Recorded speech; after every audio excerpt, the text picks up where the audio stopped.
Assalamualaikum warahmatullahi wabarakatuh. Hari ini kita akan mengenal frasa dan klausa. Bersama saya, Naila Amira Zahra dengan NPM 2413041034. Selamat belajar!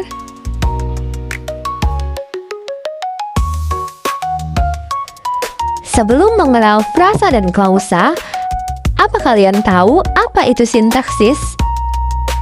Jadi, menurut Zainal Arifin pada 2015, sintaksis adalah cabang linguistik yang menyangkut susunan kata-kata di dalam kalimat.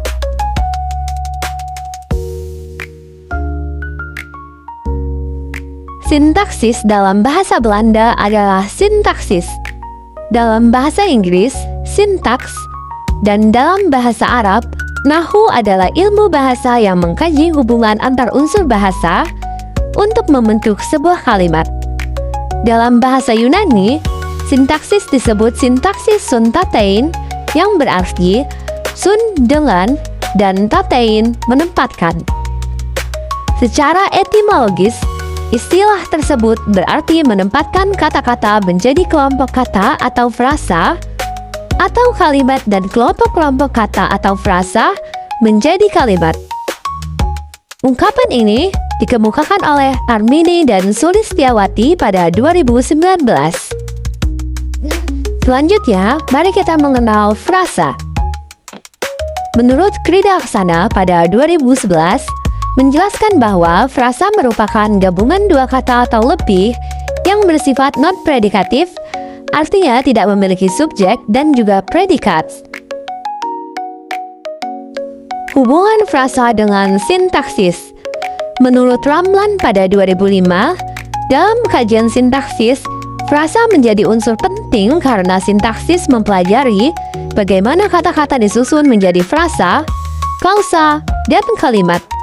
Jadi, frasa merupakan bagian dari struktur sintaksis yang berfungsi sebagai penyusun utama dalam pembentukan klausa dan kalimat. Ciri-ciri frasa. Adapun ciri frasa yang diungkapkan oleh Imam Baihaqi dalam Gusriani 2023 adalah sebagai berikut. 1. Frasa merupakan satuan gramatikal yang berada di tingkat lebih tinggi dari kata, tetapi lebih rendah dari klausa. 2. Frasa pada umumnya terdiri atas dua kata atau lebih, dengan unsur berupa kata atau salah satunya berupa klitika. 3. Frasa bersifat non-predikatif, yang berarti hubungan antar unsurnya tidak membentuk struktur subjek predikat maupun predikat objek. 4. Frasa cenderung memiliki urutan kata yang tetap. 5. Frasa dapat diperluas dengan menambahkan unsur lain tanpa menghilangkan sifat dasarnya. Berikutnya, mari mengenal jenis frasa. Berdasarkan distribusinya, frasa dibedakan menjadi dua. Yang pertama, frasa endosentris, yaitu frasa yang memiliki distribusi yang sama atau setara, sehingga ketika salah satu unsur dihilangkan, frasa tersebut akan tetap digunakan. Frasa endosentris koordinatif. Frasa ini unsurnya memiliki hubungan yang setara. Kesetaraan hubungan ini ada kalanya ditandai oleh kata penghubung dan ada kalanya tidak ditandai oleh kata penghubung. Lalu, frasa endosentris atributif. Frasa jenis ini unsur-unsur pembentuknya memiliki hubungan yang tidak setara. Hubungan antar unsurnya tidak dapat disisiti oleh kata penghubung. Ketiga, frasa endosentris apositif. Frasa endosentris apositif memiliki dua unsur yang dapat saling didistribusikan atau dipertukarkan. Walaupun demikian, antara unsur yang satu dan unsur yang lain tidak dapat disisiti kata penghubung atau seperti frasa endosentris koordinatif. Kedua, frasa eksosentris. Frasa eksosentris adalah frasa yang keseluruhannya tidak mempunyai peran sintaksis yang sama dengan salah satu konstituennya. Frasa ini memiliki dua bagian. Yang pertama, perangkai berupa preposisi atau partikel, dan yang kedua disebut sumbu berupa kata atau kelompok kata. Frasa eksosentris terbagi menjadi dua. Yang pertama, frasa eksosentris direktif. Frasa eksosentris direktif sering disebut dengan istilah frasa preposisional. Frasa eksosentris direktif dapat menyatakan tempat, sebab, kesetaraan, cara, alat, keberlangsungan, penyamaan, dan perbandingan.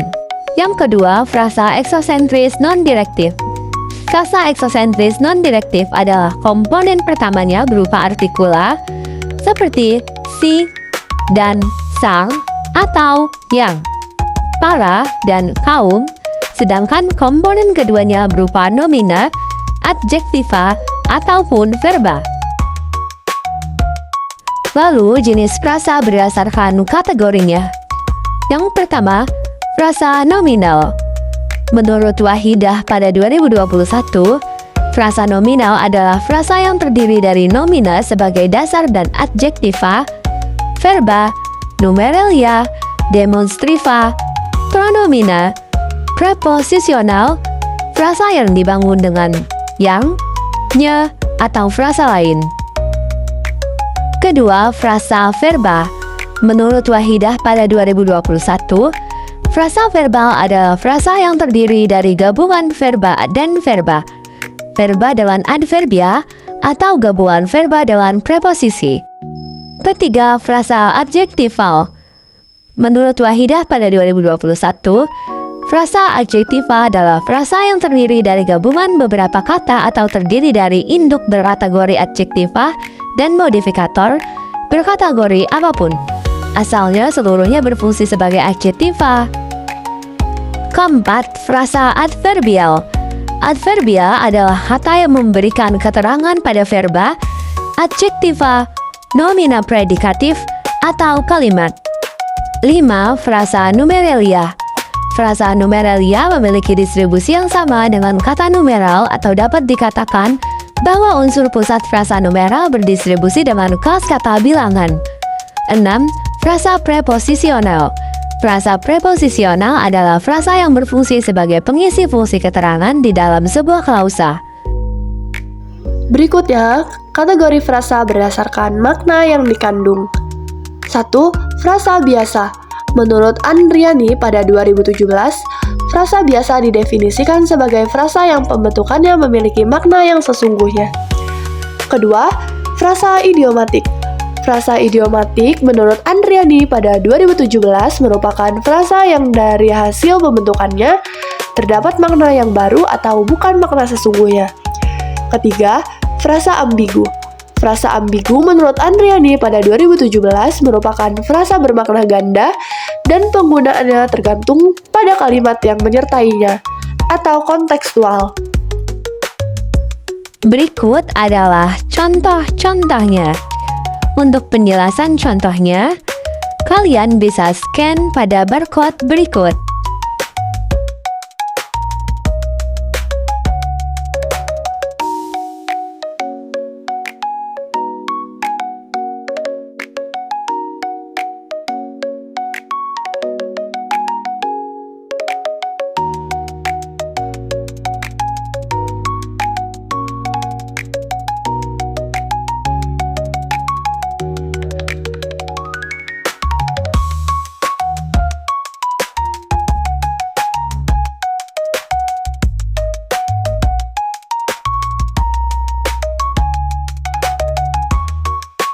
Berikutnya kita akan mengenal klausa.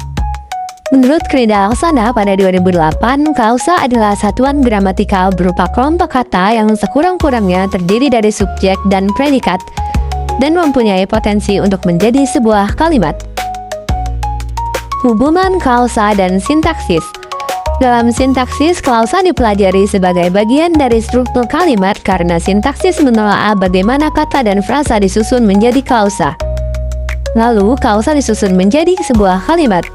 Dengan demikian, klausa merupakan unsur penting dalam analisis sintaksis untuk memahami pembentukan dan hubungan antar unsur kalimat. Ciri-ciri klausa. Menurut Retnawati pada 2025, ciri-ciri klausa adalah sebagai berikut. 1. Setiap klausa setidaknya memiliki satu subjek dan satu predikat. 2.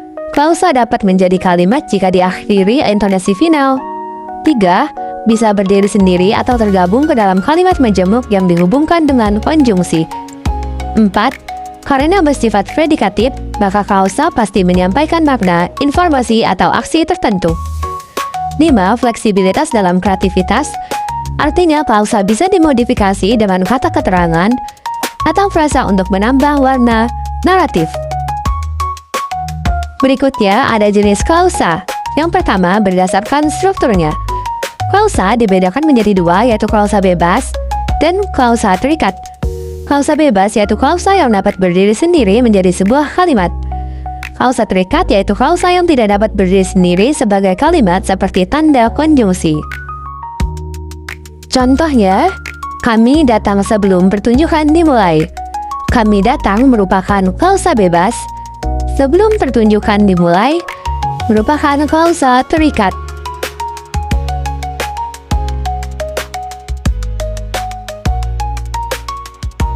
Lalu ada jenis klausa berdasarkan unsur segmental. Yang pertama klausa verbal, klausa nominal, klausa adverbial, klausa preposisional, dan klausa numeral. Berikut adalah contohnya. Untuk penjelasannya bisa scan barcode ini ya.